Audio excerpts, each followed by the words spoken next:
Was the official kickoff of the Salt Lake Comic-Con fan experience. The slogan for 2016, "We will rock you." Good for Utah has a booth there. We're going to be at the Salt Palace all weekend long. There's a lot of guests and fun guests as well. We're talking to astronaut Buzz Aldrin. There's a Doctor Who Ultimate fan experience. There's also that Walking Dead experience. For more, let's go back out to the Salt Palace and check in with Good for Utah's Nadia Crow. And Nadia, you've got a familiar face with you. I absolutely do, Don. You know, one of the biggest groups of fans you'll see out here are Star Trek fans, and we have quite the treat for everyone. We're joined by the one and only George Takei. Do you know how many people would be are jealous of me right now because I'm standing here talking to you? Oh, well, I don't want that, so I better go away. Oh, no. We've got to make him very, very envious. So this is your surprise visit being here on Thursday. Yes. You came early. Why did you want to be a part of Salt Lake Comic-Con fan experience? Well, this fan experience is something very special, different from the usual convention. Just look at it. Here we are on a Thursday night, and it's already this packed. But this year is a very special year because in September of this year, Star Trek will be 50 years old. Wow! It's the 50th anniversary of a TV series that began in 1966.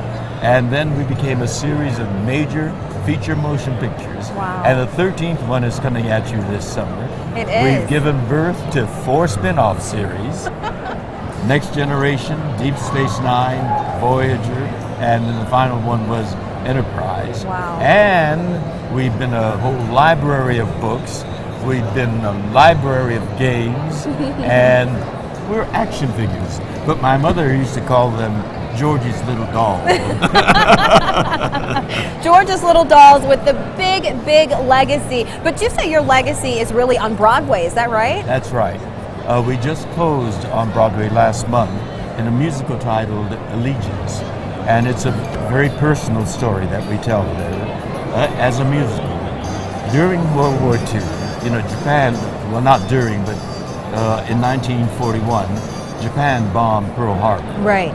We're Americans of Absolutely. Japanese ancestry, but this country couldn't draw that distinction of American citizens of Japanese ancestry with the Japanese people that we were at war with. Yes. And we were looked at as the same, and with no charges, with no trial, no due process, we were summarily rounded up and put into barbed wire prison camps. The internment camps. The internment camps, but internment really is a kind of a Not the right word. mild word, you know. They were really prison camps, and despite that, they drafted young Japanese American men and women into the war a year after we were in prison, and they were sent out to the battlefields of Europe, and they came back the most heroic, the most decorated unit of the entire Second World War. And that is part of our American history that we must remember. Make sure you come out to Salt Lake Comic-Con fan experience to have the chance to meet George Takei like I did. We'll have more news and weather and more from Comic-Con after the break.